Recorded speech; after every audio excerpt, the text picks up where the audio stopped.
ओम गणेशाय नमः। ओम श्री आशुतोषाय नमः। ओम ब्रह्मा विष्णु महेश्वराय नमः। ओम नमो भगवते वासुदेवाय नमः।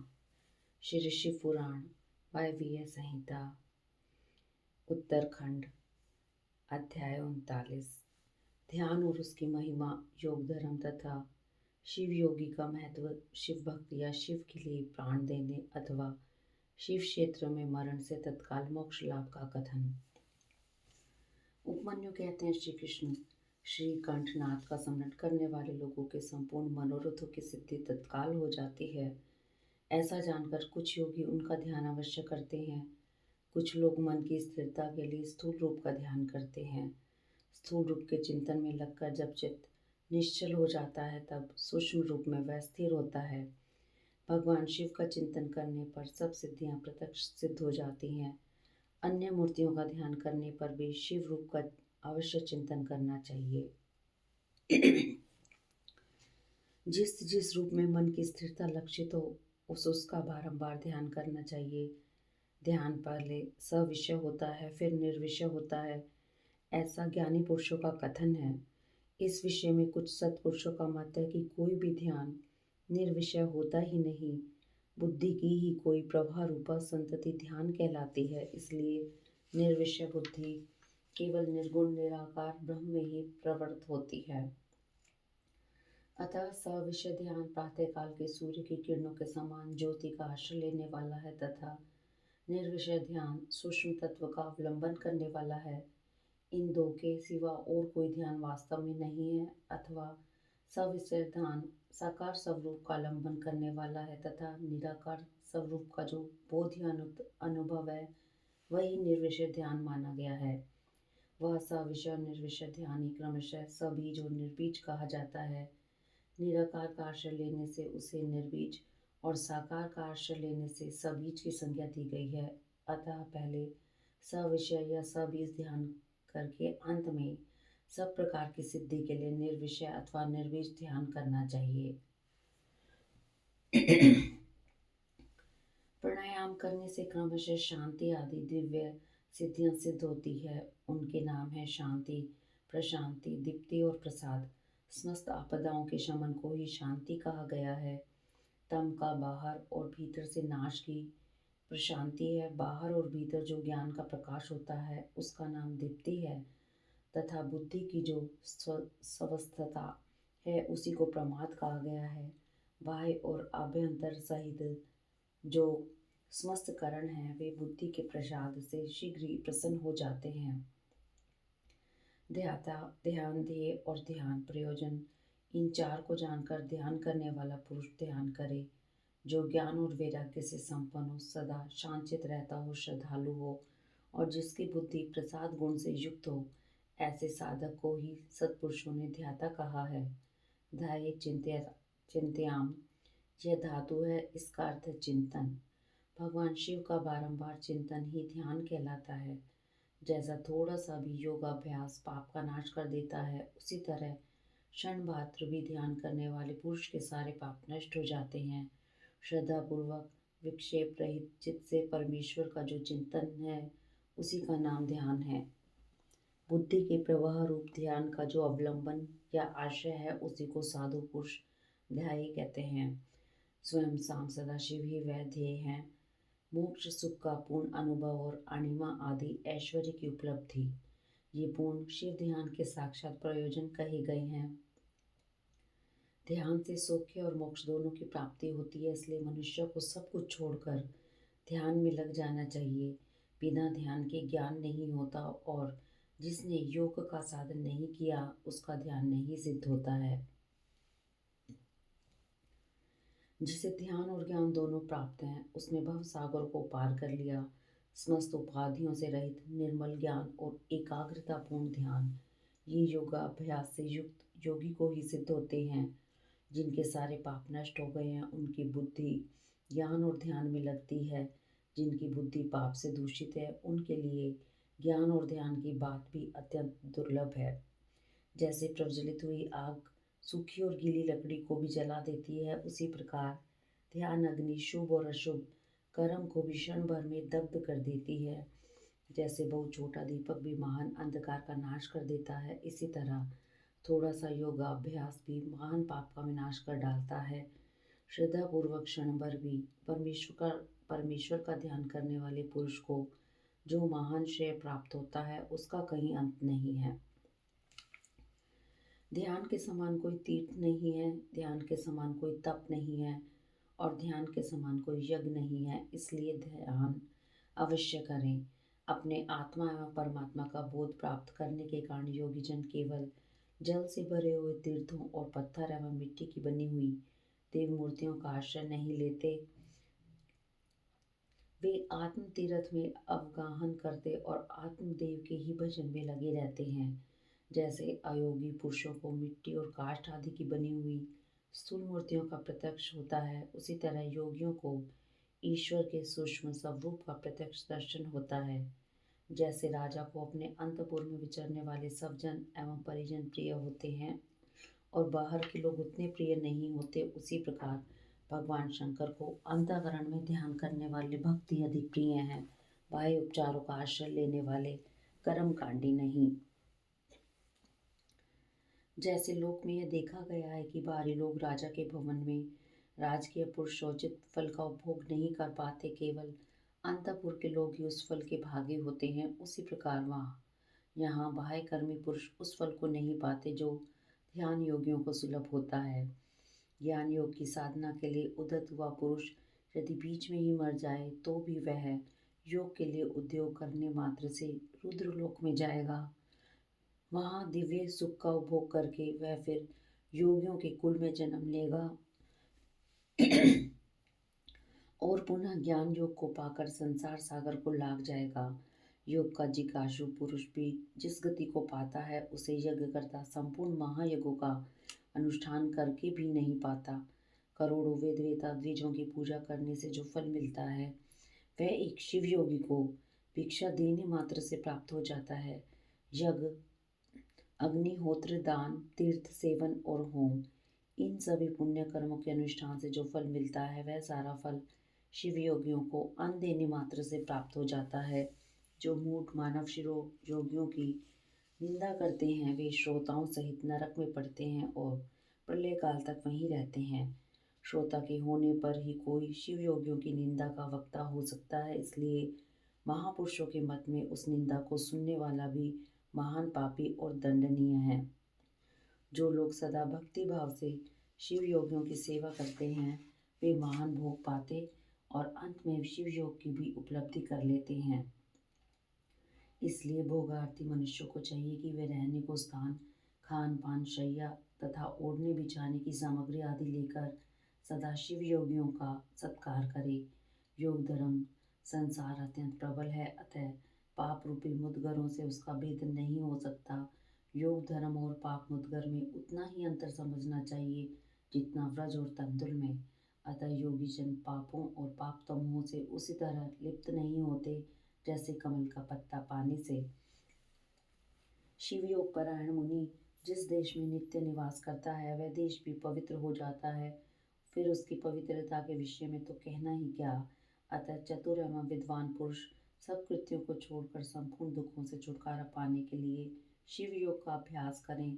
जिसका योग फल सिद्ध हो गया है वह योगी यथाइष्ट भोगों को भोग कर समस्त लोगों की हित कामना से संसार में विचरे अथवा अपने स्थान पर ही रहे या विषय सुख को अत्यंत तुच्छ समझकर छोड़ दे और वैराग्य योग से स्वेच्छा पूर्वक कर्मों का परित्याग कर दे। जो मनुष्य बहुत से अरिष्ट देखकर अपनी मृत्यु को निकट जान ले उसे योग अनुष्ठान में संलग्न हो शिव क्षेत्र का आश्रय लेना चाहिए। वह मनुष्य यदि धीर चित होकर वहीं निवास करता रहे तो रोग आदि के बिना भी स्वयं ही प्राणों का परित्याग कर सकता है। अनशन करके शिव अग्नि में शरीर की आहुति देकर अथवा शिव तीर्थों में अवगाहन करते हुए अपने शरीर को उन्हीं के जल में डालकर शिव शास्त्रोक्त विधि से जो अपने प्राणों का त्याग करता है वह तत्काल मुक्त हो जाता है। इसमें अन्यथा विचार करने की आवश्यकता नहीं है। अथवा जो रोग आदि से विवश होकर शिव क्षेत्र की शरण लेता है उसकी भी यदि कहीं मृत्यु हो जाए तो वह इसी प्रकार मुक्त हो जाता है, इसमें संशय नहीं है। इसलिए लोग अनशन आदि से शिव क्षेत्र में श्रेष्ठ मरण की कामना करते हैं, क्योंकि शास्त्र पर विश्वास करके धीर हुए मन से उनके द्वारा इस तरह की मृत्यु स्वीकार की जाती है। जो शिव के लिए अथवा शिव भक्तों के लिए प्राण त्याग करता है, उसके समान दूसरा कोई मनुष्य मुक्ति मार्ग पर स्थित नहीं है। इस कारण इस संसार मंडल से उसकी शीघ्र मुक्ति हो जाती है। इसमें से किसी एक उपाय का किसी तरह भी अवलंबन करके अथवा विधिवत षड्ध शुद्धि को प्राप्त होकर यदि कोई मनुष्य मरता है, तो उसका अन्य पशुओं प्राणियों के समान यहाँ और दैहिक संस्कार नहीं करना चाहिए। विशेषतः उसके पुत्र आदि को उसके मरने से अशोच की प्राप्ति नहीं होती। ऐसे पुरुष के मृत शरीर को धरती में गाड़ दें या पवित्र अग्नि से जला दें या शिव स्वरूप जल में डाल दें अथवा काठ या मिट्टी के ढेले की भांति कहीं भी फेंक दें, सब उसके लिए बराबर हैं। यदि ऐसे पुरुष के उद्देश्य से भी कोई कर्म करने की इच्छा हो तो दूसरों का कल्याण ही करे और अपनी शक्ति के अनुसार शिव भक्तों को तृप्त करे। उसके धन को शिव भक्त ही ग्रहण करे। यदि उसकी संतति शिव भक्त हो तो भी वह भी ग्रहण कर सकती है। यदि ऐसा संभव न हो तो उसका धन भगवान शिव को समर्पित कर दे, परंतु उस उसकी पशु संतति शक्ति भक्तिहीन संतान उस धन को ग्रहण ना करे। इति श्री अध्याय 39। अध्याय 40। वायुदेव का अंतर ध्यान ऋषियों का सरस्वती में अवृत स्नान और काशी में दिव्य तेज का दर्शन करके ब्रह्मा जी के पास जाना, ब्रह्मा जी का उन्हें सिद्धि प्राप्ति की सूचना देकर मेरु के कुमार शिखर पर भेजना। सूत जी कहते हैं, इस प्रकार क्रोध को जीतने वाले उपमन्यु से यदुकुल नंदन श्री कृष्ण ने जो ज्ञान योग प्राप्त किया था, उसका प्रणत भाव से बैठे हुए उन मुनियों को उपदेश देकर आत्मदर्शी वायुदेव सायंकाल आकाश में अंतर ध्यान हो गए। तदंतर प्रातःकाल नैमिषारण्य के समस्त तपस्वी मुनि सत्र के अंत में अवृत स्नान करने को उद्यत हुए। उस समय ब्रह्मा जी के आदेश से साक्षात सरस्वती देवी स्वादिष्ट जल से भरी हुई स्वच्छ सुंदर नदी के रूप में वहां बहने लगी। सरस्वती नदी को उपस्थित देख मुनि मन ही मन बड़े प्रसन्न हुए। उन्होंने सत्र समाप्त करके उनमें अवगाहन आरंभ किया। उस नदी के मंगलमय जल से देवता आदि का तर्पण करके पूर्व वृतांत का स्मरण करते हुए वे सब के सब वाराणसी पुरी की ओर चल दिए। उस समय हिमालय के चरणों से निकलकर दक्षिण की ओर बहने वाली भागीरथी का दर्शन करके उन ऋषियों ने उसमें स्नान किया और वे भगीरथी के ही किनारे का मार्ग पकड़कर वे आगे बढ़े। तदंतर वाराणसी में पहुंचकर उन सबको बड़ी प्रसन्नता हुई। वहां उत्तर वाहिनी गंगा में स्नान करके उन्होंने अवमुक्तेश्वर लिंग का दर्शन और विधि पूर्वक पूजन किया। पूजन करके जब वे चलने को उद्यत हुए, तब उन्होंने आकाश में एक दिव्य और परम अद्भुत प्रकाशमान तेज देखा, जो करोड़ों सूर्यों के समान जान पड़ता था। उसने अपनी प्रभा से प्रसार से संपूर्ण दिगंत को व्याप्त कर लिया था। तदंतर जिन्होंने अपने शरीर में भस्म लगा रखा था, वे सैकड़ों सिद्ध पाशुपत मुनि निकट जाकर उस तेज में लीन हो गए। उन तपस्वी महात्माओं के इस प्रकार लीन हो जाने पर वह तेज तत्काल अदृश्य हो गया। वह एक अद्भुत सी घटना घटित हुई। उस महान आश्चर्य को देखकर वे नैमिषारण्य के निवासी महर्षि यह क्या है, इस बात को न जानते हुए ब्रह्मवन को चले गए। इनके जाने से पहले ही लोक पावन पवनदेव वहां जा पहुंचे। उन्होंने नैमिषारण्य वासी ऋषियों का जिस प्रकार साक्षात्कार हुआ था, जिस तरह उनसे उनकी बातचीत हुई, उन ऋषियों की शुद्ध बुद्धि जिस प्रकार पार्षदों सहित साम सदाशिव में लगी थी, जिस प्रकार उन यज्ञपरायण ऋषियों का वह दीर्घकालिक यज्ञ पुत्र पूरा हुआ था, ये सारी बातें जगत सृष्टा ब्रह्म ने ब्रह्मा जी को बताई। फिर अपने कार्य के लिए उनसे आज्ञा ले वे अपने नगर को चल गए। तदंतर अपने स्थान पर बैठे हुए ब्रह्मा जी गान की कला में परस्पर स्पर्धा रखने और विवाद करने वाले तुम्बरु और नारद के गान जनित रस का आस्वादन करते हुए वहां मध्यस्थता करने लगे। उस समय वे गंधर्वों और अप्सराओं से सेवित हो सुखपूर्वक बैठे थे। उस बेला में किसी बाहरी व्यक्ति को वहां आने का अवसर नहीं दिया जाता था। इसलिए जब नैमिषारण्य निवासी मुनि वहां पहुंचे, तब द्वारपालों ने उन्हें द्वार पर ही रोक दिया। वे मुनि ब्रह्म भवन से बाहर की पार्श्व भाग में बैठ गए। इधर संगीत गोष्ठी में नारद ने तुमरू की समानता प्राप्त की। तब परम इष्टि ब्रह्मा ने उन्हें तुमरू के साथ रहने की आज्ञा दी और वे पारस्परिक स्पर्धा को त्याग कर तुमरू के परम मित्र हो गए। तत्पश्चात गंधर्वों और अप्सराओं से घिरे हुए नारद नकुलेश्वर महादेव को वीणा गान सुनाकर संतुष्ट करने के लिए तुमरू के साथ ब्रह्म भवन से उसी प्रकार निकले जैसे मेघों की घटा से सूर्यदेव बाहर निकलते हैं। उस समय मुनिवर नारद को देखकर उन 6 कुलों में उत्पन्न हुए ऋषियों ने प्रणाम किया और बड़े आदर के साथ ब्रह्मा जी से मिलने का अवसर पूछा। नारद जी का चित्त दूसरी ओर लगा था और वे बड़ी उतावली में थे, अतः उनके पूछने पर बोले, यही अवसर है, आप लोग भीतर जाइए। यह कहते हुए वे चले गए। तदंतर द्वारपालों ने ब्रह्मा जी को उन ऋषियों के आगमन की सूचना दी। उनकी आज्ञा पाकर वे सब एक साथ ब्रह्मा जी के भवन में प्रविष्ट हुए। भीतर जाकर उन्होंने दूर से ही दंड की भांति पृथ्वी पर गिरकर ब्रह्मा जी को प्रणाम किया। फिर उनका आदेश पाकर वे ऋषि उनके पास गए और चारों ओर से उन्हें घेर कर बैठे। उन्हें वहां बैठा देख कमलासन ब्रह्मा ने उनका कुशल समाचार पूछा और बताया कि मुझे तुम लोगों का सारा वृतांत ज्ञात हो चुका है, क्योंकि वायुदेव ने भी यहाँ सब कुछ कहा है। अब तुम बताओ, जब वायुदेव तुम्हें कथा सुनाकर अदृश्य हो गए तब तुमने क्या किया? देवेश्वर ब्रह्मा के इस प्रकार पूछने पर उन मुनियों ने अवृत स्नान के पश्चात गंगा तीर्थ में जाने, वाराणसी की यात्रा करने, वहां देवेश्वरों द्वारा स्थापित शिवलिंगों और अवमुक्तेश्वर लिंग के भी दर्शन पूजन करने, आकाश में महान तेज पुंज के दिखाई देने, कतिपय महर्षियों के उसमें लीन होने तथा फिर उस तेज के अदृश्य हो जाने की सब बातें ब्रह्मा जी से विस्तार पूर्वक उन्हें बारंबार प्रणाम करके कही। साथ ही यह भी बताया कि हम अपने मन में बहुत विचार करने पर भी उस तेज को ठीक ठीक जान न सके। मुनियों का कथन सुनकर विश्वस्रष्टा चतुर्मुख ब्रह्मा ने किंचित सिर हिलाकर गंभीर वाणी में कहा, महर्षियों, तुम्हें परम उत्तम पारलौकिक सिद्धि प्राप्त होने का अवसर आ रहा है। तुमने दीर्घकालिक शत्रु द्वारा चिरकाल तक प्रभु की आराधना की है, इसलिए वे प्रसन्न होकर तुम लोगों पर कृपा करने को उत्सुक हैं। उस तेज पुंज के दर्शन की जो घटना घटित हुई है, उससे यही बात सूचित होती है। तुमने वाराणसी में आकाश के भीतर जो दीप्तमान दिव्य तेज देखा था, वह साक्षात ज्योतिर्मय लिंग ही था। उसे महेश्वर का उत्कृष्ट तेज समझो। उस तेज में श्रोत और पाशुपत व्रत का पालन करने वाले मुनि, जो सब धर्म में पूर्णतः निष्ठा रखने वाले थे और अपने पाप को दग्ध कर चुके थे, लीन होकर वे स्वस्थ एवं मुक्त हो गए हैं। इसी मार्ग से तुम्हें भी शीघ्र ही मुक्ति प्राप्त होने वाली है। तुम्हारे देखे हुए यह तेज से यही बात सूचित होती है, तुम्हारे लिए यह वही समय देववश स्वयं उपस्थित हो गया है। तुम मेरु पर्वत के दक्षिण शिखर पर जहाँ देवता रहते हैं जाओ। वहीं मेरे पुत्र सन्नत कुमार, जो उत्कृष्ट मुनि हैं, निवास करते हैं। वे वहाँ साक्षात भूतनाथ नंदी के आगमन की प्रतीक्षा में हैं। पूर्व काल की बात है, सन्नत कुमार अज्ञानवश अपने को सब योगियों का शिरोमणि मानने लगे थे, इसलिए दुर्विनीत हो गए थे। यही कारण है कि उन्होंने किसी समय परमेश्वर शिव को सामने देखकर भी उनके लिए उचित अभिउत्थान आदि सत्कार नहीं किया। वे अपने स्थान पर निर्भय बैठे रहे।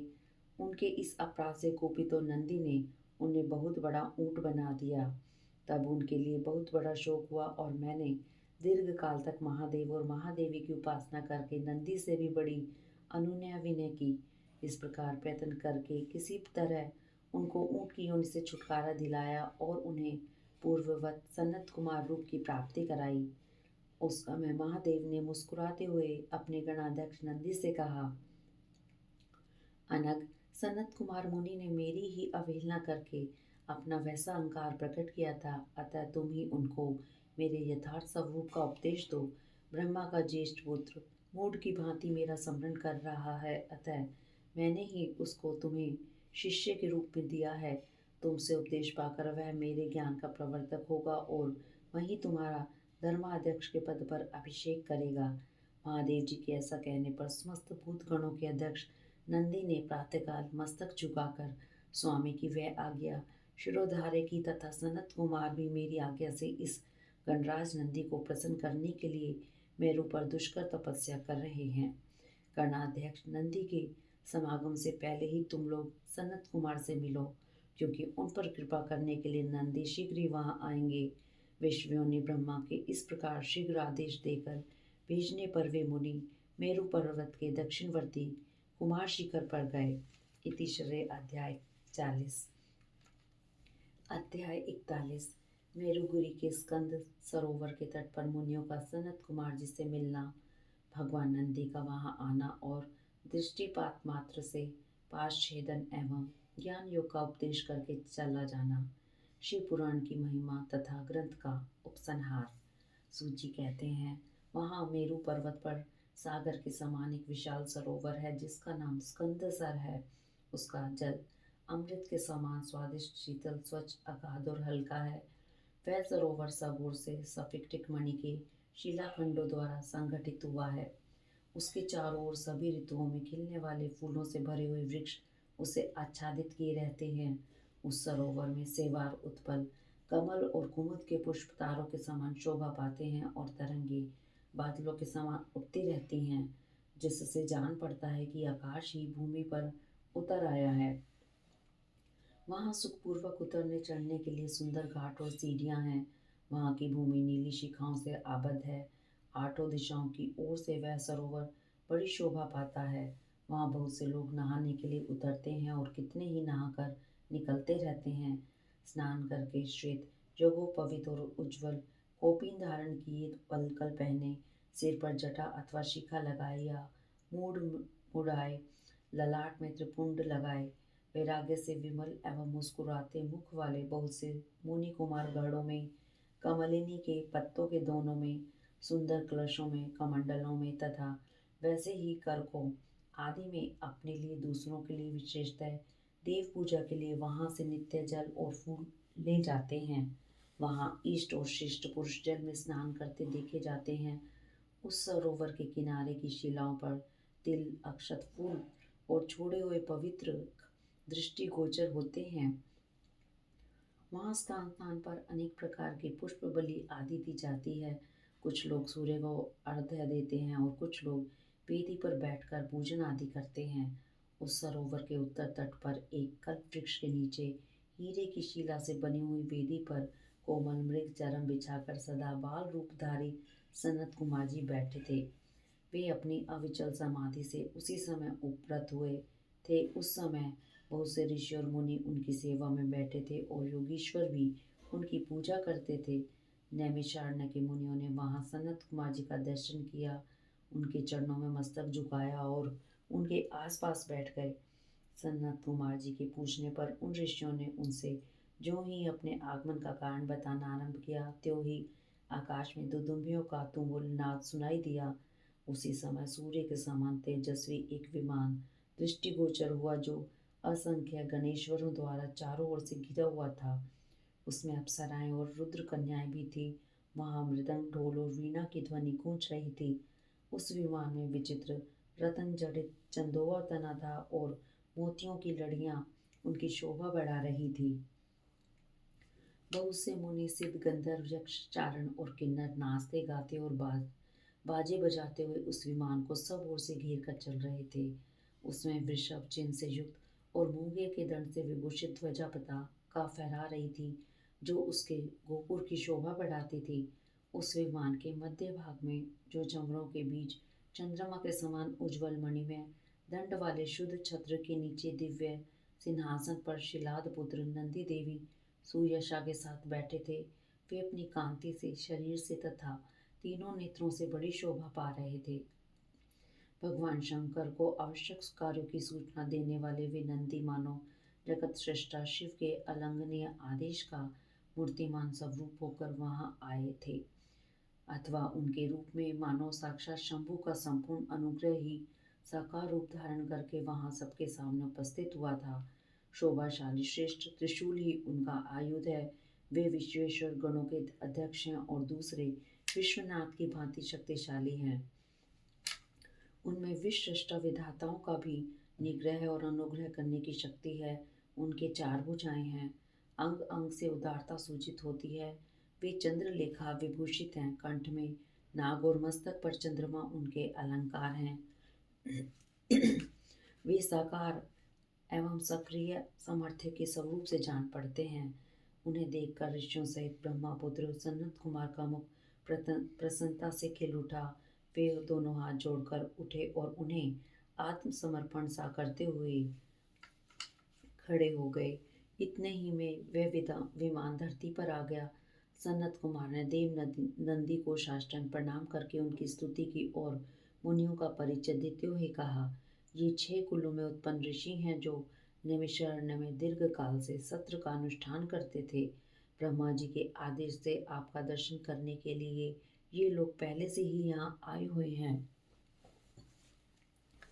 ब्रह्मपुत्र सनत कुमार का यह कथन सुनकर नंदी ने दृष्टिपात मात्र से उन सबके पाशों को तत्काल काट डाला और ईश्वरीय शैव धर्म एवं ज्ञान योग का उपदेश देकर वे फिर महादेव जी के पास चले गए। सनत कुमार ने वह समस्त ज्ञान साक्षात मेरे गुरु व्यास को दिया और पूजनीय व्यास ने मुझे संक्षेप से वह सब कुछ बताया। त्रिपुरारी शिव के इस पुराण रत्न का उपदेश वेद के न जानने वाले लोगों को नहीं देना चाहिए। जो भक्त और शिष्य न हो उसको तथा नास्तिकों को भी इसका उपदेश नहीं देना चाहिए। यदि मोहवश इन अनधिकारियों को इसका उपदेश दिया गया तो यह नरक प्रदान करता है। जिन लोगों ने सेवानुगत मार्ग से इस पुराण का उपदेश दिया, लिया, पढ़ा अथवा सुना है, उनको यह सुख तथा धर्म आदि त्रिवर्ग प्रदान करता है और अंत में निश्चय ही मोक्ष देता है। इस पौराणिक मार्ग के संबंध से आप लोगों ने और मैंने एक दूसरे का उपकार किया है, अतः मैं सफल मनोरथ होकर जा रहा हूँ। हम लोगों का सदा सब प्रकार से मंगल ही हो।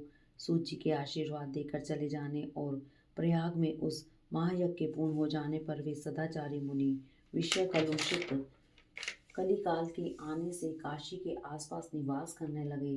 तदंतर पशु से छूटने की इच्छा से उन सब ने पूर्णतः पाशुपत व्रत का अनुष्ठान किया और संपूर्ण बोध एवं समाधि पर अधिकार करके वे अनिंद महर्षि परमानंद को प्राप्त हो गए।